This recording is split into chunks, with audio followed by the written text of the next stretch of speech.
ইয়াগুলো আছে, কোম্পানিগুলো আছে, তাদেরও তো সেখানে টাওয়ার থাকতে হবে তো, না নেটওয়ার্ক থাকতে হবে তো, নেটওয়ার্ক ছাড়া তো ক্লাস করতে পারবে না। জি স্যার। তাড়াতাড়ি খুলে দেওয়াটাই ভালো এটা। ওদিন দেখলাম হাজি দানিশের ছাত্ররা ইয়া করতেছে না, আন্দোলন করছে, প্লে কার্ড নিয়ে বসে আছে দেখলাম প্রশাসনিক ভবনের সামনে, পেপারে দেখলাম। শাহজালাল বিশ্ববিদ্যালয় মনে হয় একটা ইনিশিয়েটিভ নিয়েছে। আর এটা ফাইনাল ইয়ারের জন্য স্যার, ফাইনাল ইয়ারের জন্য খুলতেছে। শুধু ফাইনাল ইয়ারের জন্য খুলছে? জি স্যার। ও, sir first year, second year, third ইয়ারের জন্য এখনো কোথাও কোনো মানে পদক্ষেপ নেয় নাই স্যার। হুম। আচ্ছা, আস্তে ধীরে মনে হয় খুলবে আর কি, বোঝা যাচ্ছে আর কি মার্চের মধ্যে হয়তো বা দেখবা আস্তে আস্তে খুলে দিবে, কারণ দুইটা সেমিস্টার একসাথে ইয়া হয়ে যাচ্ছে তো। তোমাদের তো আগের সেমিস্টারের পরীক্ষাও দাও নাই, তাই না? তোমাদের লেভেল 1 এর যে পরীক্ষা, ওগুলো তো একটাও হয় নাই, তাই না? স্যার প্র্যাকটিক্যালও বাকি আছে স্যার আমাদের 1 এর। প্র্যাকটিক্যাল বাকি মানে, আর প্র্যাকটিক্যাল ক্লাসটা যে করতে পারতেছো না, পরীক্ষার চেয়ে বড় ব্যাপার হচ্ছে প্র্যাকটিক্যাল ক্লাস। সেগুলো কিভাবে কম্প্রোমাইজ হবে আমি বুঝতে পারছি না। মানে 1 এর 2 এর 1 এর 1 2, হ্যাঁ, প্র্যাকটিক্যাল অনেক জমে যাবে তো। এগুলো যদি প্র্যাকটিক্যালটা না শিখে সামনে প্রসিড করো, তাহলে তো আসলে টেকনিক্যাল ইউনিভার্সিটিতে পড়ে তো লাভ নাই। থিওরি তো তুমি দেখে দেখে অনেকটা ইয়া করতে পারবা, কিন্তু প্র্যাকটিক্যালি বিষয় আছে, প্র্যাকটিক্যাল টেকনিক্যাল বিষয়গুলো না শিখতে পারলে মুশকিল হবে। অনেক পরিশ্রম করতে হবে। সামনে ইউনিভার্সিটি করলে পড়াশোনা ছাড়া অন্য কোনো দিকে মুভ করা যাবে না, শুধুই পড়াশোনা করতে হবে যদি শিখতে যাও আর কি। আর যদি মনে করো না দরকার নাই, যেটা গেছে গেছেই, তাহলে সামনে গিয়ে প্রবলেম ফেস করতে হবে।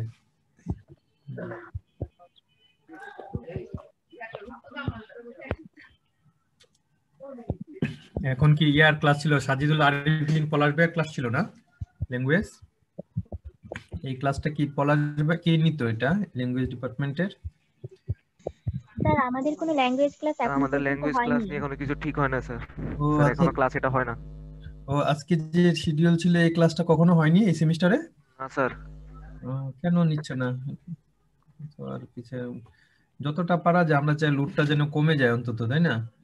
পরবর্তীতে এমনি তো তোমাদের খোলার সাথে সাথে পরীক্ষা শুরু হয়ে যাবে, হ্যাঁ, দুইটা সেমিস্টারের পরীক্ষা একসাথে হইলে ক্লাস করবে না পরীক্ষা দিবা?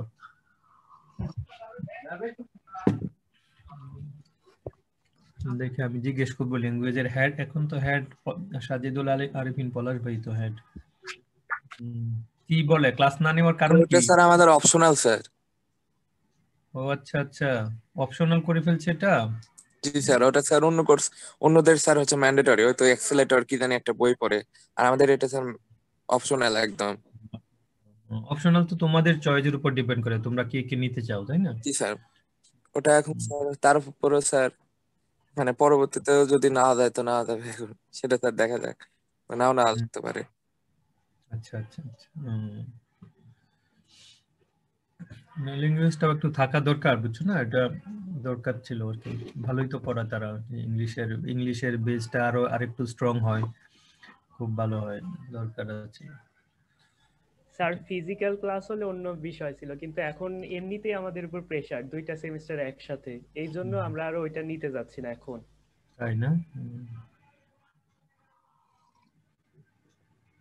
সেটাই, সব জায়গায় উল্টা পাল্টা হয়ে গেছে রুটিন মানুষের। এই যে তোমাদের ক্লাস নিয়ে আমি আবার অফিসে দৌড়াবো, আমি হচ্ছে 12টার পরে দৌড় দিতে হবে অফিসে।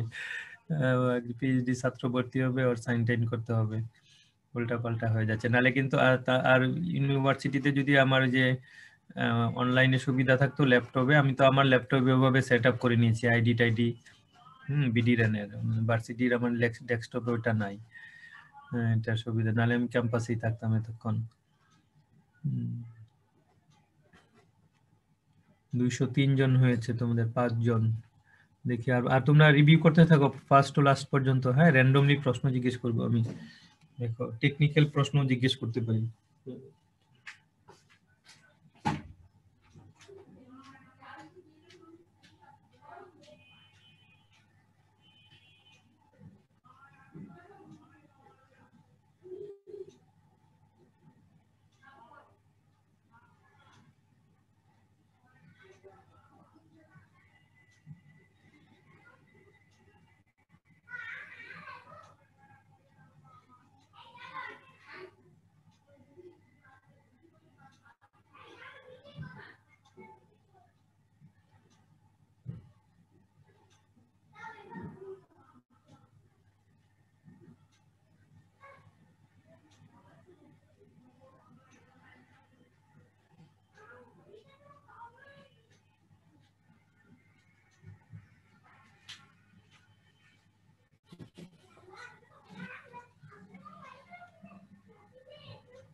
শব্দ করে না ক্লাস শব্দ করে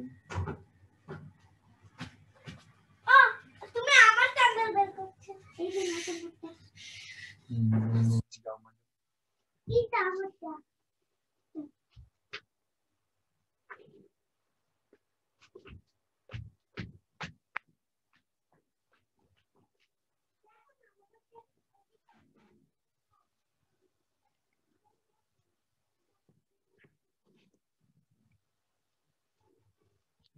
এই 9 11টা 9 দেখা যাচ্ছে। হ্যাঁ, আমরা স্টার্ট করতে পারি, তাই না?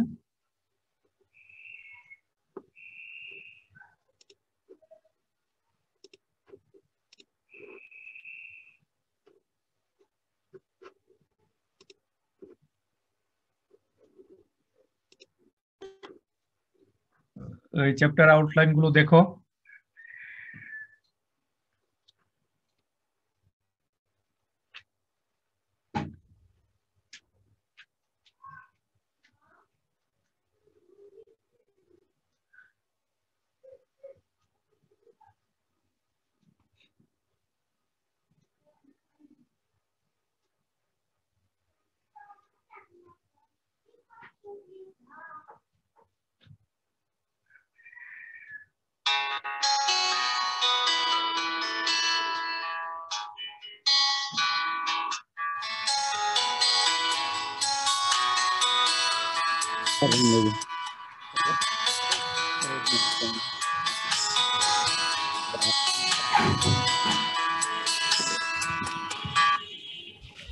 ওয়ালাইকুম আসসালাম। না না বলো আবি, কি তুমি লাইনে নাই? স্যার ক্লাস করাইতেছে তো। স্যারের ফোন আসবে কেন? ফোন কার আসছে? কেন? আমি তো ইয়াতে আছি তো, আমি ওই যে ক্লাস নিচ্ছি তো। কি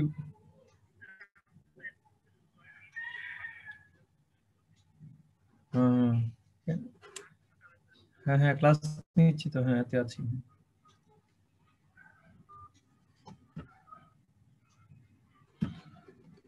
হ্যাঁ দেখো, আমরা এই বিষয়গুলো আলোচনা করেছিলাম হ্যাঁ বিগত ক্লাসগুলোতে, ঠিক আছে না? যেহেতু সমাজ বিজ্ঞান নিয়ে আলোচনা করবো, এর জন্য আমরা সমাজ এবং এটার বিভিন্ন ডিফারেন্ট ফিচার গুলো বা ক্যারেক্টারিস্টিক গুলো হ্যাঁ বিষয়গুলো নিয়ে আলোচনা করেছি। তারপরে সমাজ বিজ্ঞান কি, হ্যাঁ সমাজকে কিভাবে সায়েন্টিফিক ওয়েতে স্টাডি করলে সেটা বিজ্ঞানে পরিণত হয়, এই বিষয়গুলো স্টাডি করেছি। দেন আমাদের আলটিমেট গোল ছিল কি রুরাল সোশিয়োলজি স্টাডি করা, হ্যাঁ তাই না? রুরাল সোশিয়োলজিতে আমরা রুরাল সোশ্যাল লাইফ সম্পর্কে, ফার্মিং লাইফ সম্পর্কে জানতে পারবো, যেহেতু আমাদের কোর্সের নমিনক্লেচারটা হচ্ছে কি যে rural life and livelihood, something like that, এরকম তোমাদের কোর্সের নামটা। এটা ছিল sociology of farming and rural life, তাই না? তোমাদের সাবজেক্টের নাম কিন্তু sociology of farming and rural life এটা। সুতরাং আমরা রুরাল সোশিয়োলজির অরিজিন এন্ড ডেভেলপমেন্ট, হ্যাঁ এটা রুরাল সোশিয়োলজির উৎপত্তি কোথায় হয়েছিল, কিভাবে হয়েছিল। আচ্ছা বলো তো, এই সোশিয়োলজির ফাদার কে ছিল? সোশিয়োলজি ওয়ার্ড কে ইউজ করেছিল প্রথম? August comment. কত সালে? আমি সালটাও বলেছিলাম, কি দেখো তোমরা নোট করছো কিনা।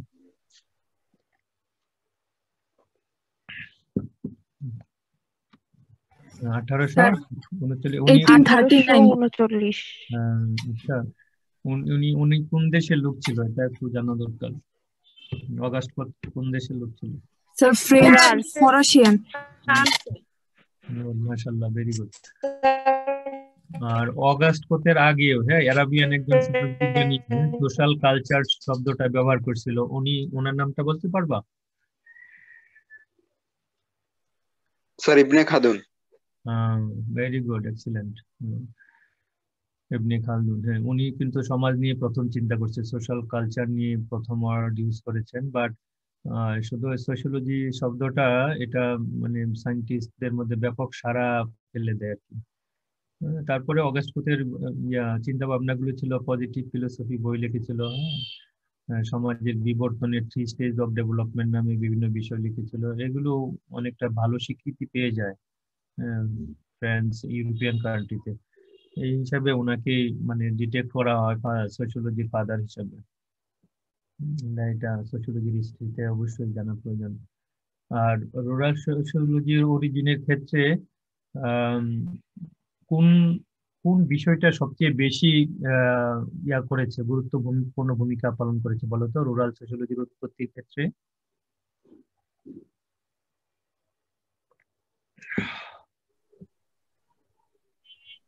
Sir country life commission sir. Right, exactly. তারপরে কান্ট্রি লাইফ কমিশনের গঠন করেছিল কে? স্যার আমেরিকান তৎকালীন স্যার আমেরিকান প্রেসিডেন্ট। নামটা কি? Roosevelt. Theodore Roosevelt, exactly, very good, মাশাআল্লাহ। এটা তার মানে আমরা অরিজিন ডেভেলপমেন্টের যে রূপ সেটা জেনে গেলাম। পরবর্তীতে এটার যে একটা সাবজেক্ট হিসাবে, ডিসিপ্লিন হিসাবে এস্টাবলিশড হওয়ার জন্য যে প্রসেসগুলো ছিল সেটা তোমরা হিস্ট্রির মতো পড়ে নিবা, তাহলে বুঝতে পারবা। কিন্তু এই মূল বিষয়টা ছিল কান্ট্রি লাইফ কমিশনের হাতে, তাদের রিপোর্টের উপর বেস করেই এটা গঠন হয়। Theodore Roosevelt country life commission একটা বড় ধরনের ক্রাইসিস চলতেছিল আমেরিকান গ্রামগুলোতে। ব্যাপক হারে পোভার্টি, দারিদ্রতা ছিল, ফসল হচ্ছিল না, দুর্ভিক্ষ, লটস অফ থিংস, অনেক ব্যাকডেটেড একটা সমাজ ব্যবস্থা ছিল এটার উপর বেস করে। তার মানে আমরা এগুলো স্টাডি করেছি। আর রুরাল সোশিওলজি অরিজিন ডেভেলপমেন্টের ক্ষেত্রে আমরা জেনে নিলাম। আর এই রুরাল সোশিওলজি স্টাডি করার পারপাসটা কি একজন বলো তো?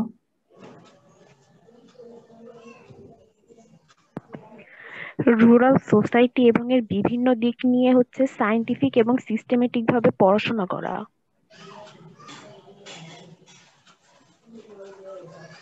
তা তো করবা, এটা তো এই সাবজেক্ট ম্যাটার বললাম, হ্যাঁ, কিন্তু উদ্দেশ্যটা কি?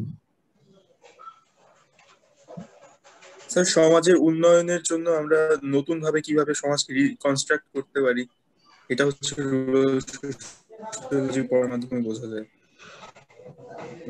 একটা ভালো অবজেক্টিভ বলেছে, এটা একটা ব্রড অবজেক্টিভ বলে ফেলেছো, তাই না? ওভারঅল সমাজ ব্যবস্থাকে পরিবর্তনের জন্য বা উন্নয়নের জন্য চিন্তা করা। বাট এটাকে যদি স্পেসিফিক করো, আর কি কি অবজেক্টিভ আসতে পারে? স্পেসিফিক করতে হবে তো, না? কারণ তুমি ওভারঅল ডেভেলপমেন্ট করতে চাইলে তাহলে তোমাকে অনেক ফ্যাক্টর চিন্তা করতে হবে। একটা সমাজের ডেভেলপমেন্ট করতে অর্থনৈতিক উন্নয়ন করলে কি হবে? না স্যার, মানে শুধুমাত্র অর্থনৈতিক না, ওই সমাজের মানুষগুলোর হচ্ছে বিভিন্ন কমিউনিটি গুলোর, তারপর হচ্ছে বিভিন্ন সামাজিক প্রতিষ্ঠানগুলোর, কালচার গুলোর। ফর এক্সাম্পল, তুমি একটা রুরাল এরিয়াতে কোনো একটা জনগোষ্ঠী, টার্গেট জনগোষ্ঠী, ফার্মার, যারা একদম মানে খুবই যাদের ইকোনমিক যেটা বলা হয় সার্ভাইভ করার মতো ক্যাপাসিটি খুব কম, তারা অন্যের জমিতে চাষাবাদ করে, তাই না? তাদের লাইফের জন্য যদি তুমি কিছু করতে চাও, হ্যাঁ, তখন তুমি কোন বিষয়টাকে বেশি হাইলাইট মানে প্রাধান্য দিবে, কোনটাকে বেশি প্রায়োরিটি দিবে?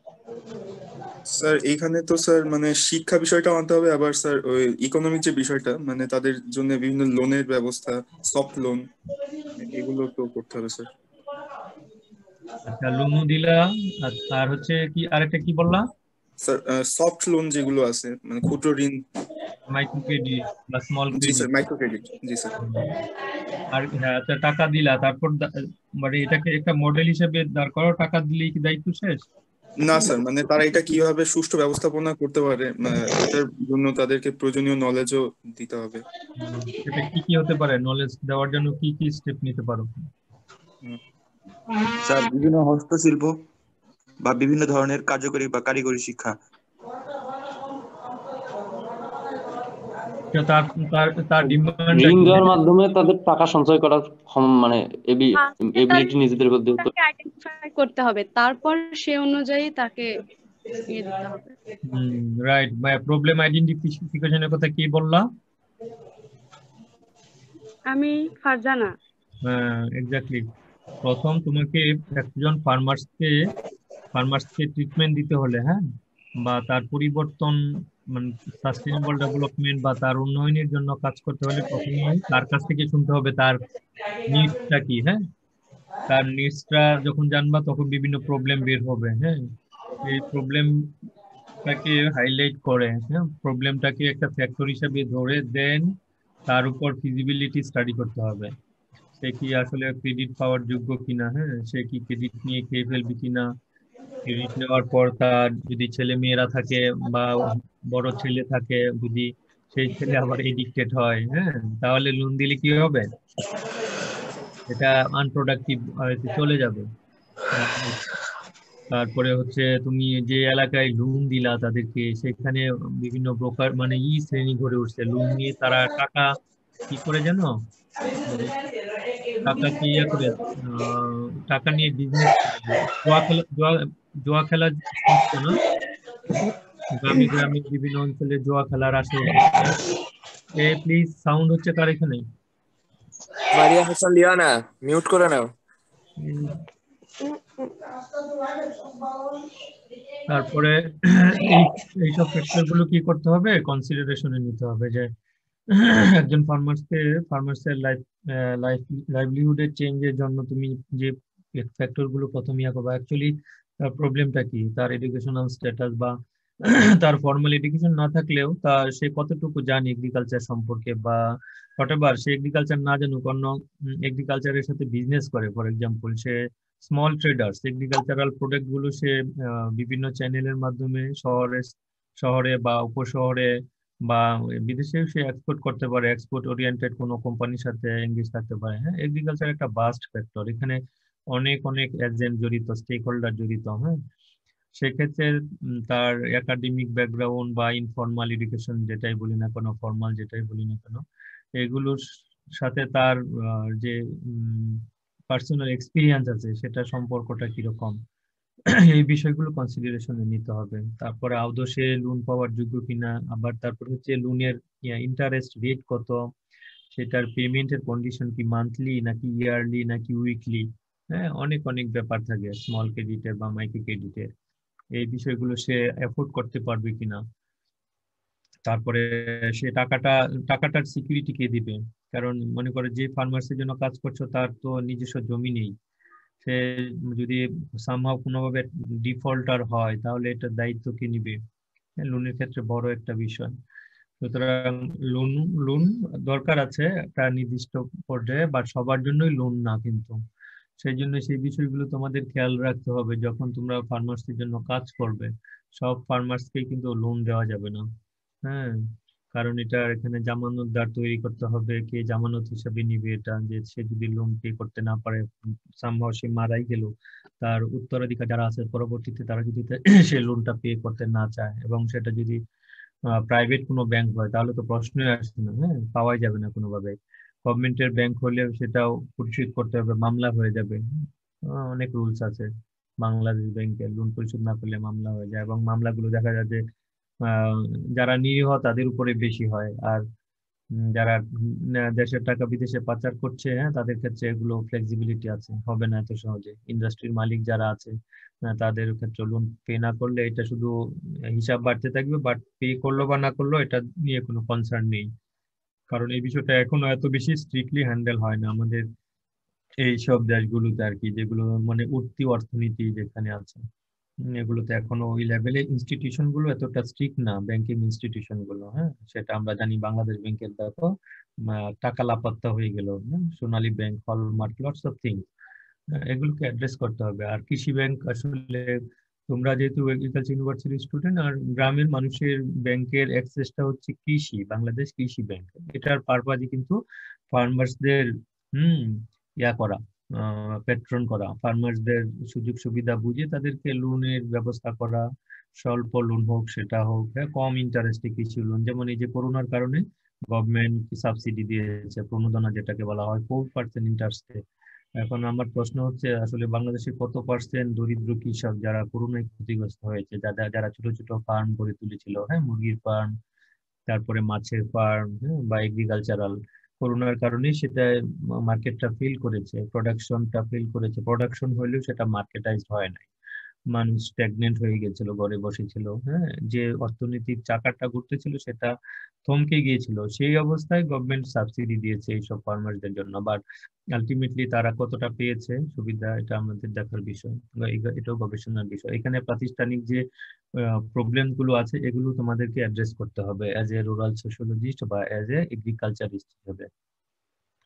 তুমি দুইটা রোল প্লে করবা তোমার প্রফেশনাল লাইফে, যেহেতু তুমি রুরাল সোশিওলজি একটা সাবজেক্ট স্টাডি করতেছো, অ্যাজ এ শুধু নট রুরাল সোশিওলজি, তুমি সোশিওলজিস্ট। আমি মনে করি প্রতিটা মানুষই যখন সমাজ নিয়ে চিন্তা করবে, হ্যাঁ, সমাজের প্রবলেমস নিয়ে চিন্তা করবে, ইভেন তার ফ্যামিলি নিয়েও যদি সে চিন্তা করে, কারণ ফ্যামিলি তো একটা ইউনিট সমাজের, তখন সে নিজে একজন সোশিওলজিস্ট হবে।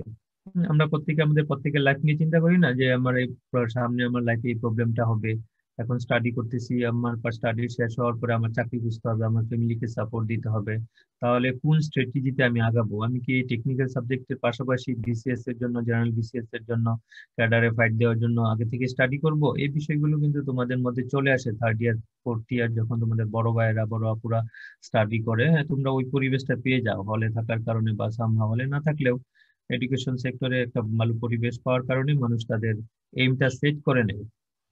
পাশাপাশি যখন তুমি এই গভর্নমেন্ট সেক্টরে কাজ না করে যখন আবার তুমি প্রাইভেট সেক্টরে কাজ করবে, তখনও তোমার মধ্যে এক ধরনের আলাদা একটা মাইন্ডসেট তৈরি হয়, যে আমি কোনটাকে বেছে নিব, হ্যাঁ, কোনটা আমার জন্য বেশি ভালো হবে, কম সময়ে আমি আমার লাইফে মানে উপরে উঠতে চাই, হ্যাঁ, কোনটা আমার জন্য বেশি শাইনিং হবে ফিউচারে।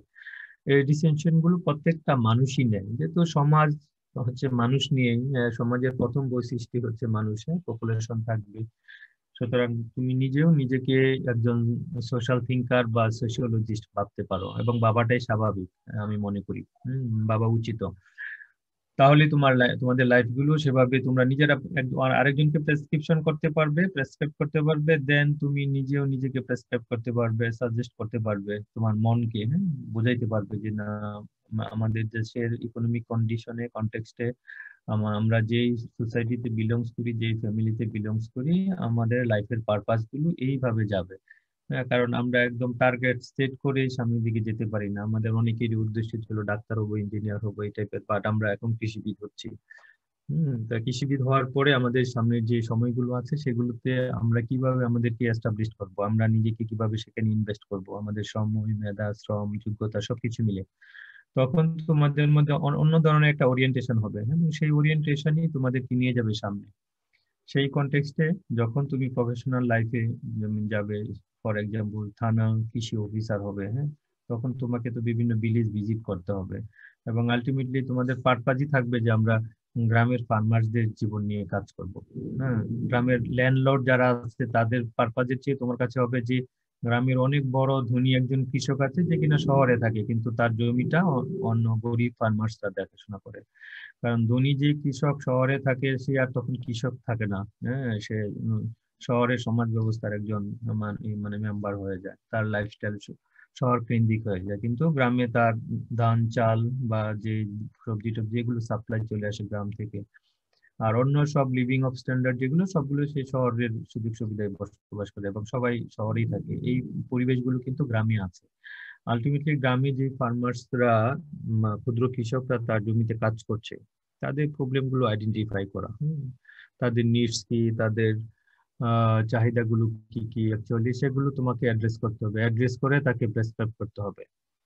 নতুন অনেক টেকনোলজি আসতেছে, হ্যাঁ, অনেক মেকানাইজেশন আসতেছে, এগ্রিকালচারাল টেকনোলজি, অন্যান্য মেকানাইজেশন আসতেছে, নতুন নতুন অনেক ফসল উৎপাদন বাড়তেছে, মানুষ সচেতন হচ্ছে, হ্যাঁ, সেফ ফুডের প্রতি, অর্গানিক ফুডের প্রতি মানুষের চাহিদা বাড়তেছে, টাইম টু টাইম অনেক কিছু চেঞ্জ হচ্ছে, তাই না? সেই চাহিদা, মার্কেট চাহিদার প্রতি লক্ষ্য রেখে তারা বিভিন্ন সময় বিভিন্ন ধরনের প্রোডাকশনে যায়, এবং সেই প্রোডাকশনের যেন মার্কেটটা থাকে এবং সেই জন্য প্রফিট পায়। আলটিমেটলি প্রফিট পাইলে তাদের লাইফে চেঞ্জ হবে, সেটাই মিন করে আলটিমেটলি। দেখো একজন কৃষক গ্রামে সারা দিন সকাল থেকে সন্ধ্যা পর্যন্ত কাজ করে রোদে পুড়ে, যেটা শহরে আমরা যারা বসবাস করি তাদের দ্বারা কল্পনা করা সম্ভব না। হ্যাঁ, অনেক কঠিন।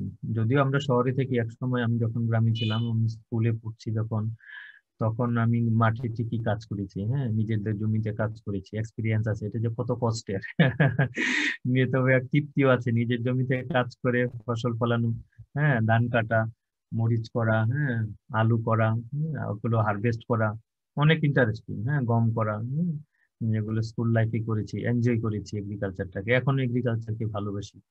ইচ্ছা হয় যে টবে অনেক সময় দেখা যায় মরিচ গাছ লাগাই, টমেটো গাছ, তারপরে হচ্ছে আরো বিভিন্ন ধরনের ইয়ে আছে এখন, নতুন নতুন সবজি হয়, সেগুলো টবে করলে অনেক ভালো লাগে। এবং যখন দেখবা যে একটা গাছে, তোমার নিজে হাতে করা গাছে একটা মরিচ ধরছে এবং তুমি সেই মরিচটা নিজে তুলছো, হারভেস্ট করছো, নিজে খাচ্ছো, এনজয় করছো, এটা কিন্তু অন্যরকম একটা ফিলিংস, এবং এটা হওয়া উচিত কৃষিবিদ হিসাবে তোমাদের।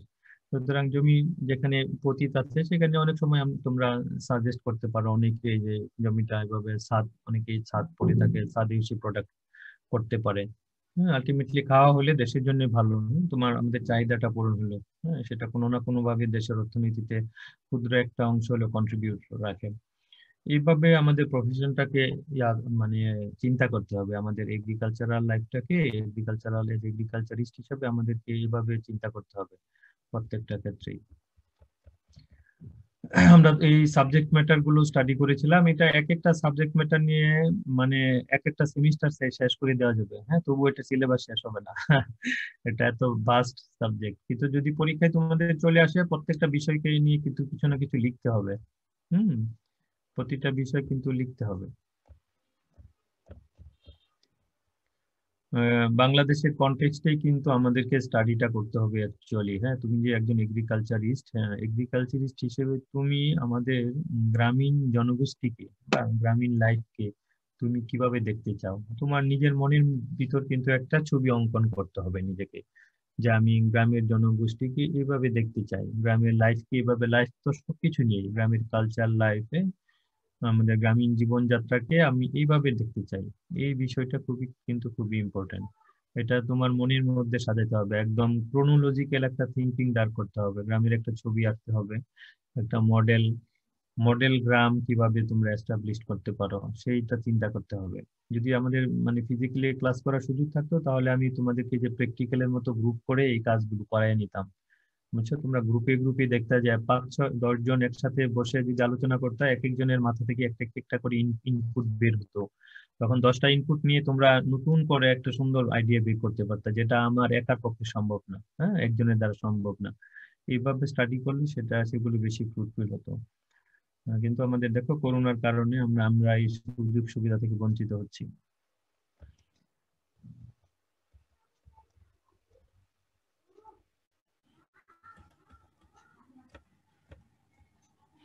যেখানে রুরাল রিকনস্ট্রাকশনের ক্ষেত্রে তোমরা কোন বিষয়টাকে বেশি মানে তোমাদের নিজেদের মতো করে মনে করো যে না এই গ্রুপে আমরা কাজ করলে আমরা রুরাল সোসাইটির উন্নতি করতে পারবো, হ্যাঁ, philanthropy group, reformist group, revolutionary group, হ্যাঁ, 3টা গ্রুপ সম্পর্কে ধারণা ক্লিয়ার হয়েছিল তো না? নেক্সট ক্লাসে আমি স্যার এর আগে স্লাইড একটু দেখাবেন। স্যার রিফর্মিস্ট গ্রুপ, স্যার আমরা রিফর্মিস্ট গ্রুপে থাকবো। কি আগের স্লাইড দেখতে চাইলা কোনটা? এটা? জি স্যার। আচ্ছা, এটা পিডিএফ পেয়ে যাবা তোমরা, আমি পাঠিয়ে দিব আলবির কাছে, হ্যাঁ, এটা পেয়ে যাবা, অসুবিধা নেই। এখন বলো, রিফর্মিস্ট গ্রুপ হিসেবে কাজ করতে হলে তোমরা কি করবা প্রথমেই? স্যার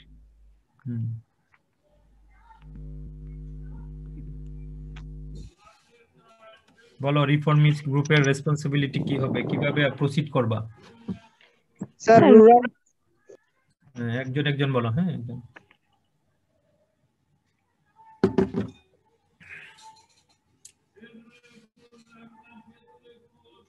শুনতে পাচ্ছি না, বলো। রুরাল ডেভেলপমেন্টের ক্ষেত্রে যে সকল বাধা, একজন, 2জন কথা বললে একজন স্টপ হয়ে যাবে, হ্যাঁ, ঠিক আছে, একজন বলো। আমি স্টপ আছি স্যার। হ্যাঁ বলো। স্যার রুরাল ডেভেলপমেন্টের ক্ষেত্রে যে সকল বাধা আছে ওইগুলো আগে বের করতে হবে। বলো কি কি বাধা আছে? বাংলাদেশে যেহেতু বসবাস করো, বাড়ি কোথায় তোমার? স্যার ঝিনাইদহ। গ্রামে থাকো না শহরে? স্যার শহর গ্রাম দুইটার কোনোটাই না।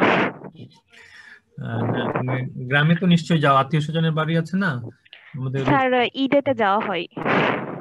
আচ্ছা ঈদেই যাও, কিন্তু কি কি তোমার কাছে কি কি প্রবলেম মনে হয় আছে গ্রামে? স্যার আমি সেভাবে কিছু জানি না। কোন মানে বেসিক গ্রাম সম্পর্কে যদি ডেফিনেশন দিতে বলি যে গ্রাম কি, তখন কি বলবা বলো? গ্রামে কি সবকিছু অয়েল অর্গানাইজ? নাটক দেখো না, সিনেমা দেখো না, কখনো দেখো না নো গ্রাম? স্যার, অয়েল অর্গানাইজড না। সেটা এখন আমি সহজ করে দিলাম। এখন বলো যে কোনটা অর্গানাইজ নেই, কি কি কি কি আছে, কি কি ফ্যাক্টর গুলো মনে হয় যে এরকম আছে? স্যার তাদের হচ্ছে যেমন পুষ্টিকর খাদ্য এগুলো সম্পর্কে কোনো ধারণা নাই, বিশুদ্ধ পানি এগুলো সম্পর্কে কোনো ধারণা নাই, তারা হচ্ছে স্বাস্থ্য নিয়ে হচ্ছে সচেতন না। তুমি স্বাস্থ্যটাকে হাইলাইট করেছো, এটা বড় একটা ফ্যাক্টর হ্যাঁ ডেভেলপমেন্টের ক্ষেত্রে। ঠিক আছে, কৃষকের যতই উন্নতি করতে চাও, সেই যদি প্রতি মাসে তার বেশিরভাগ খরচ যদি ওষুধ কিনতে চলে যায়, হ্যাঁ, তাহলে সেখানে ডেভেলপমেন্ট হবে না আলটিমেটলি। হ্যাঁ, এটা বড় একটা ফ্যাক্টর স্বাস্থ্য খাতে ডেভেলপমেন্টটা। গুড। এই অন্য আরেকজন কন্ট্রিবিউট করো অন্যভাবে, যারা গ্রামে থেকে অভ্যস্ত, গ্রামের এই প্রবলেম গুলো ইন জেনারেল বাংলাদেশের সব জায়গায় কম বেশি আছে। রিজিয়ন টু রিজিয়ন ভেরি করে, কারণ এক একটা গ্রামের ফিজিক্যাল স্ট্রাকচার বৈশিষ্ট্যগুলো এক এক ধরনের। কোনো গ্রাম নদী কেন্দ্রিক, হ্যাঁ, কোনো গ্রামের দুইবার ফসল হয়, কোনোটা পানি থাকে সারা বছর, হ্যাঁ, এর একটা ফসল হয়, অনেকগুলো ফ্যাক্টর। স্যার আমার বাসা চলন বিলে, তো চলন বিলের মেইন ক্যারেক্টারিস্টিক্স হলে এখানে ওয়ান সিজন ক্রপ লাগায়। বছরে শুধু একটা সিজনে ক্রপ ফলাতে পারে, আর বাকি সিজন গুলো সব পানির নিচেই থাকে। তার জন্য এটা একটা কৃষকদের মানে প্রবলেম। এখানকার যদি কোনো এক্সটেনশন অফিসার এই বিষয়ে কোনো তথ্য দিতে পারে, তাহলে কৃষকদের এই ক্ষেত্রে উপকার হবে আর কি। তুমি নতুন কোনো টেকনোলজি সম্পর্কে জানো যে একটা ফসলের পরেও এখন যেহেতু সারা বছর পানি থাকে, সেখানে কি করা যেতে পারে বলো তো, জানো কিনা নতুন প্রযুক্তি? বলো। এখানে মাছ চাষ করার, আমাদের এখানে যদি মাছ চাষ করা যায় তো, কিন্তু ওরকম সুযোগ হয় না, কারণ স্রোত থাকে আমাদের নদীর পাশেই। তার নদী থেকে অনেক পরিমাণে স্রোত আসে, আর সাথে অনেক পরিমাণে কচুরিপানা আসে। কচুরিপানা এসে ওই যে ফসলের জমিগুলা থাকে ওইখানে সব গাদা হয়ে থাকে, আর সেপারেটলি মানে ওইখানে অন্য কিছু চাষ করা যায় না, আবার মাছ চাষের ক্ষেত্রে প্রবলেম হয়। তবে এখানে মাছ চাষ করতে পারে, যেটা কেজ আছে খাঁচার মধ্যে মাছ চাষ, এই টেকনোলজি দেখছো ইউটিউবে? স্যার দেখছিলাম। এটা যদি সামহাউ মানে যেখানে স্রোতটা কম যাবে ওই সব সাইট সিলেক্ট করে করা যেতে পারে। আরেকটা হচ্ছে ফ্লোটিং, যেটা হয় পানির উপরে ভাসমান যে সবজি চাষ, এই টেকনোলজি স্যার আমাদের এখানে ওইটা হবে না স্যার, ওইটা করা যাবে না, খুব তো হবে না। মানে যখন বেশি স্রোত থাকে তখন তো অনেক কিছু করা সম্ভব না, কিন্তু যখন পানিটা মোটামুটি স্টেবলে চলে আসে তখন তুমি হাঁসের যে ফার্ম, সেটা কি আছে?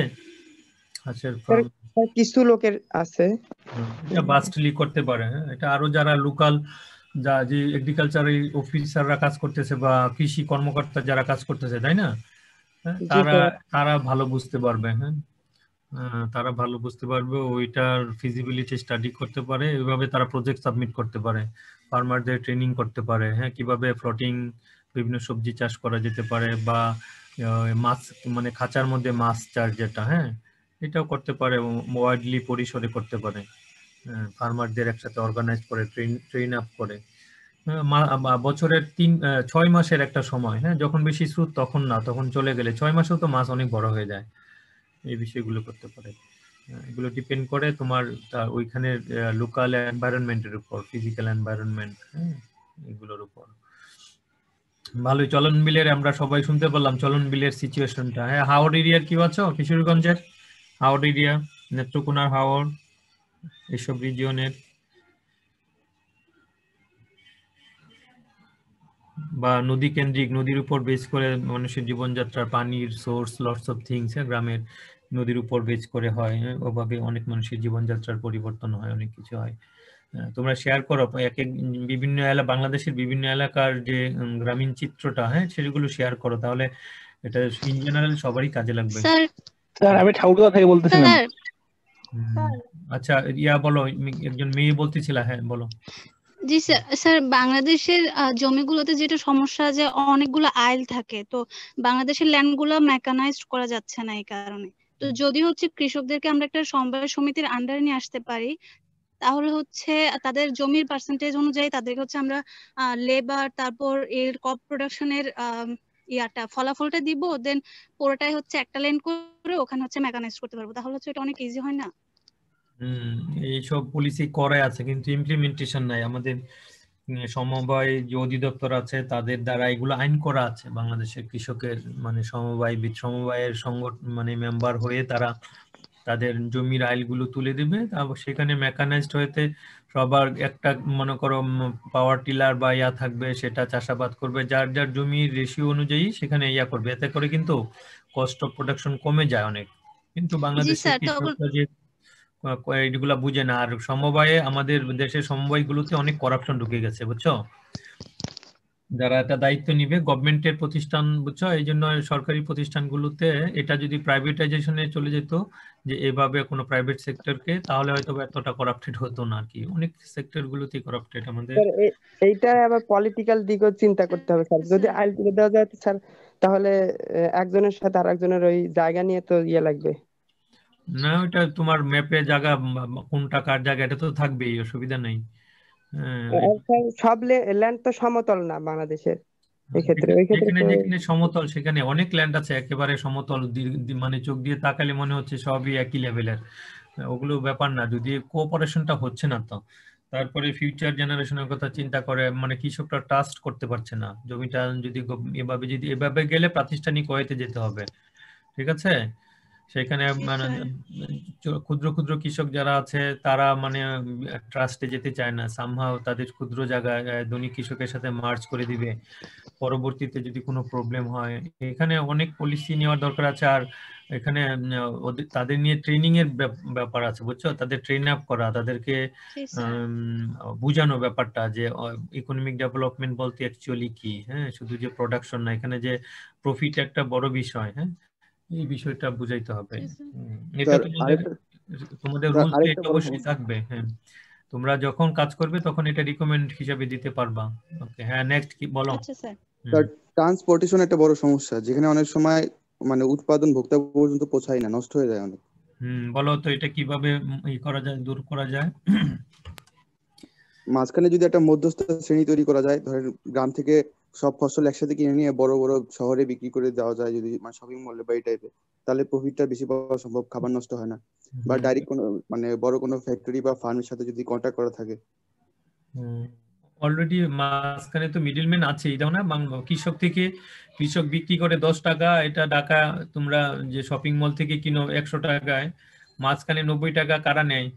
হ্যাঁ, দালাল মাঝখানে অনেকগুলো পুলিশ থেকে শুরু করে রাস্তা চাঁদা দেওয়াতে শুরু করে সবাই নেয়। এখানে একটা শ্রেণী তো আছে। আর তুমি যেটা বলছো এটা অনেক এলাকায় নাই এরকম, যে হ্যাঁ মনে করো সেই যে দিনাজপুর, ঠাকুরগাঁও, হ্যাঁ রংপুরের অনেক রিমোট অঞ্চল আছে যেখানে মেইনলি ট্রান্সপোর্টেশনের প্রবলেম। হ্যাঁ, মানে চর এলাকায় প্রচুর ফসল, যে দেখবো এখন আলু আর টমেটো গুলো বেশি নষ্ট হবে। হ্যাঁ, হারভেস্ট করার পর সে আলুর যে কেয়ারিং কস্ট আছে সেটাও উঠে আসে না, সেই জন্য মাঠেই ফেলে রাখে। হ্যাঁ, কারণ টমেটো নিয়ে আসবে, টমেটো ওইখান থেকে বাজারে আনি দেখবি 1 টাকা কেজি, কিন্তু তার পার কেজিতে মনে করো 50 পয়সা করে কস্ট চলে গেছে বাজার পর্যন্ত।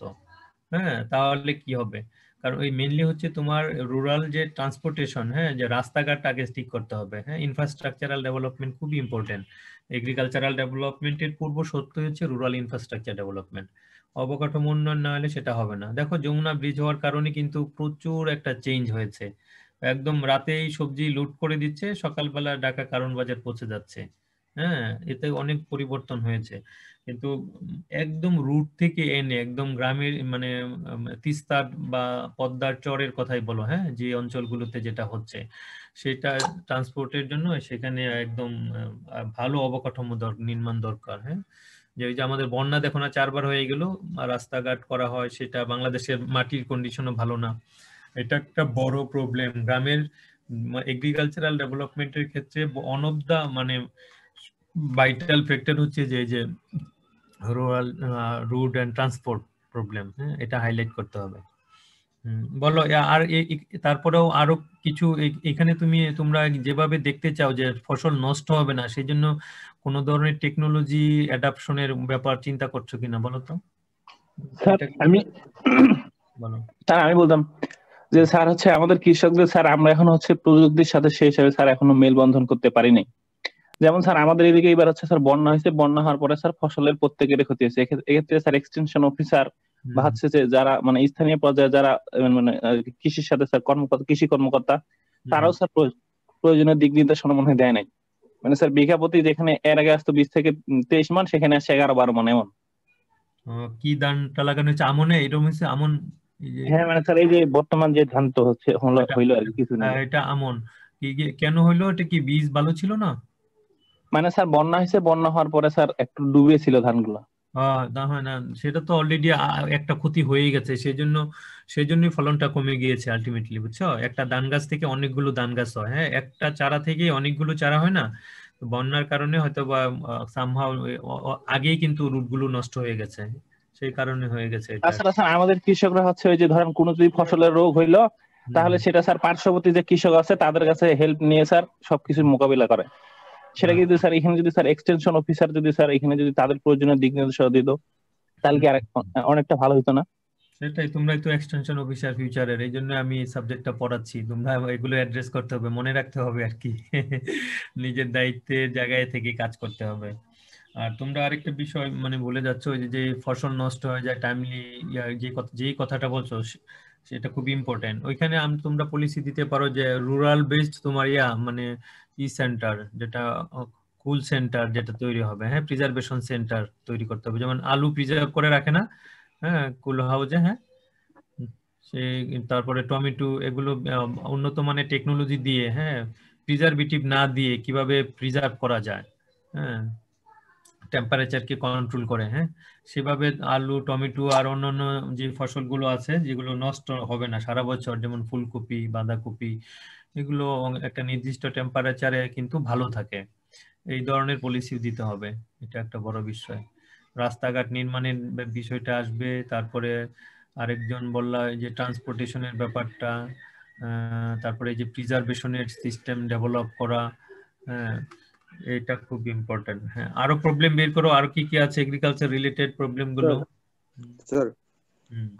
স্যার মানে ফসলের স্যার দামটা একটা বিষয় একটা নির্ভর করে। অনেক সময় হয় যে দাম একেবারে পড়ে যায়, আবার অনেক সময় হঠাৎ বেড়ে যায়। যখন উৎপাদন বাড়ে তখন প্রোডাক্টের মানে দাম এতই কমে যায় যে মানে পুরোটাই লসের উপরেই হয়ে যায়। এটা যদি সরকারিভাবে কোনো একটা মানে কোনো ফসলের যদি নির্দিষ্ট একটা দাম বা রেঞ্জের মধ্যে দামটা দেওয়া যেত। এটা ফার্মার্সদের লাইফের একটা বড় থ্রেট। যখন একবার এবার দেখবা বেশি, গতবার যখন প্রতি বছর এখন প্রাইস নিয়ে টানা হেঁচড়া হচ্ছে, তো যখন দেখে যে মার্কেটে প্রাইস পাওয়া যায় না, এটা যদিও পেঁয়াজের বিজনেসটা অন্য ধরনের, তারপরে অন্য ফসল মনে করে হঠাৎ করে এই বছর বেশি দাম হয়েছে, ফার্মার্স কি করে এইটা আবার আগে পরের বছর সবাই মিলে করে, সবাই মিলে করাতে কি হয়, আবার সাপ্লাই বেড়ে যায়, পরবর্তীতে দেখা যায় যে মার্কেটে এত ডিমান্ড থাকে না, তখন দাম কমে যায়। এই জন্য প্রাইসকে স্টেবল রাখার জন্য, এই প্রাইস ইনস্টেবিলিটিটাকে দূর করার জন্য তাহলে গভর্নমেন্টের আগে থেকে ফিক্সড করে দিতে হবে। সেই জন্য ফার্মারদের মধ্যে সংগঠন গড়ে উঠতে হবে, বুঝতে পেরেছ?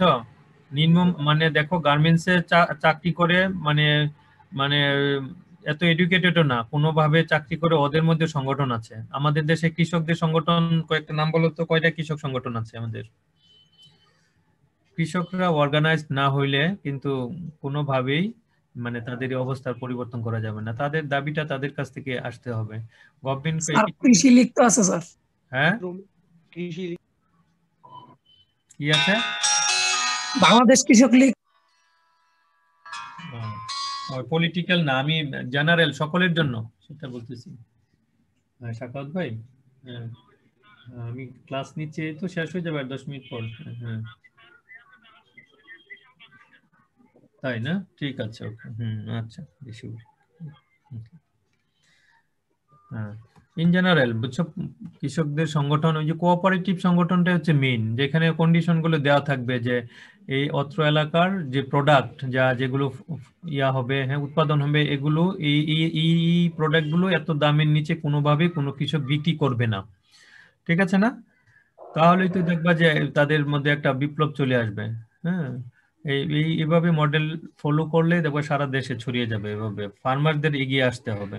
গভর্নমেন্ট কিছুদিন আগে কয়েকটা প্রোডাক্টের দাম নির্ধারণ করে দিয়েছে, এবং এটা প্রতি বছর আসলে এটা অর্থনীতির সাথে জড়িত, তো একদম ফিক্সড করে দেওয়া যাবে না, কারণ তোমার ইয়ার দাম বাড়বে, মানে ইনপুটের দাম বাড়বে। যেমন আমাদের অনেক কিছুই ইয়া করতে হয়, ইম্পোর্ট করতে হয়, পরে আবার সেটা সাবসিডি আকারে গভর্নমেন্টকে এগ্রিকালচার সেক্টরে সাবসিডি দিতে হয়। যেমন সারের কস্ট অফ প্রোডাকশন অনেক বেশি, কিন্তু ফার্মার্স তো অনেক কম দামে সার কিনে, তাই না? ইন্টারন্যাশনাল মার্কেটের সাথে বিবেচনা করে এগ্রিকালচারাল প্রোডাক্ট বা দেশের মার্কেটের কথা বিবেচনা করে, ইন্ডাস্ট্রির প্রোডাক্টের কথা বিবেচনা করে কিন্তু প্রাইসটা ডিটারমিন হয়।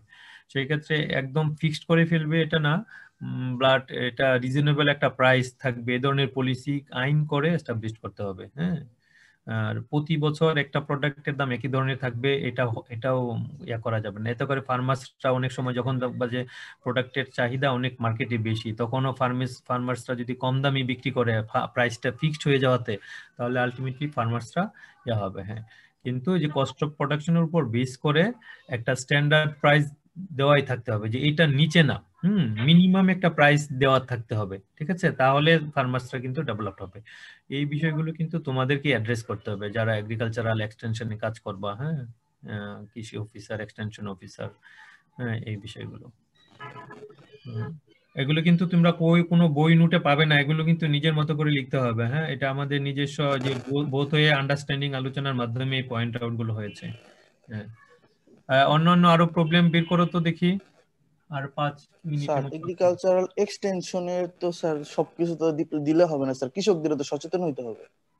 হ্যাঁ, সচেতন করার জন্য কি করতে হবে? সচেতনের ইয়াটা কি, ফর্মুলাটা কি বা স্ট্র্যাটেজিটা?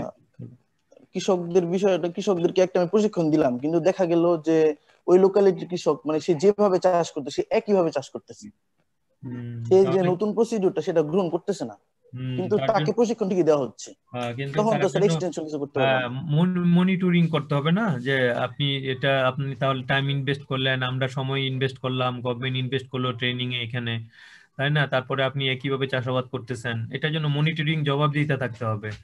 হ্যাঁ, এবং এখানেও পলিসি নিতে হবে যে যেসব কৃষক মানবে না তাদের জন্য ইয়া থাকবে, জরিমানা থাকবে। ভালো টেকনোলজি জানার পরেও অ্যাডাপ্ট করতে চাবে না, হ্যাঁ, ট্রেডিশনাল মেন্টালিটি থাকলে জরিমানার ব্যবস্থা থাকবে, বুঝছো? মানে রাস্তায় নিয়ে আসার সব ধরনের পলিসি সম্ভব যদি এটা প্রাতিষ্ঠানিক হয়েতে প্রসিড করা যায়। Next, any other problem agriculture related? তোমরা নিজেরাই প্রবলেম হাইলাইট করো, গ্রামের যারা আছো তারা বুঝবা ভালো। দেখো আর কি কি আছে প্রবলেম।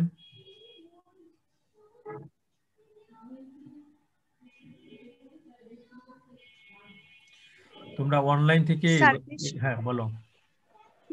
স্যার কৃষকরা চাষের ক্ষেত্রে যে ক্রপিং প্যাটার্ন সেটা ফলো করে না, একই জমিতে প্রতি বছর বারবার একই ধরনের চাষাবাদ করার কারণে তাদের যে ইল্ড সেটা কমে যায়, ফলে তাদের যে লাইভলিহুড সেটা আসলে যেটা আমরা এক্সপেক্ট করি সেই লেভেলে পৌঁছায় না, একই রকম ফসল বারবার চাষ করার কারণে।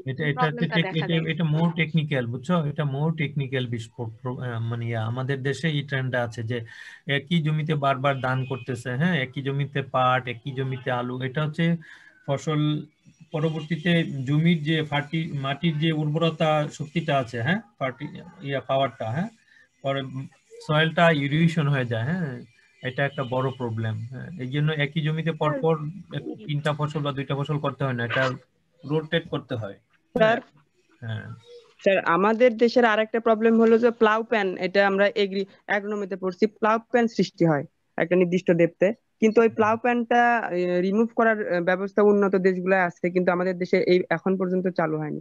তার জন্য ওই যে সেম ডেপথে প্রথম ক্রপ নিউট্রিয়েন্ট নিচ্ছে, পরের ক্রপ ওই সেম ডেপথ থেকে নিউট্রিয়েন্ট নেওয়ার কারণে বেশি নিচের উজ্জ্বলটা পৌঁছাতে পারে না। এই সমস্যা যদি রিমুভ করা যেত তাহলে ক্রপ প্রোডাকশন মনে হয় মানে বেশি হতো। কিন্তু সেক্ষেত্রে অর্গানিক যে ফার্টিলাইজার আছে না, এটা দিয়ে অনেকটা সম্ভব না করা, যদি প্রচুর পরিমাণ অর্গানিক ইউজ করে। অর্গানিক তো এখন ইউজ করার পরিমাণ অনেক কম, সবাই তো মানে ইনঅর্গানিক ফার্টিলাইজার ইউজ করে।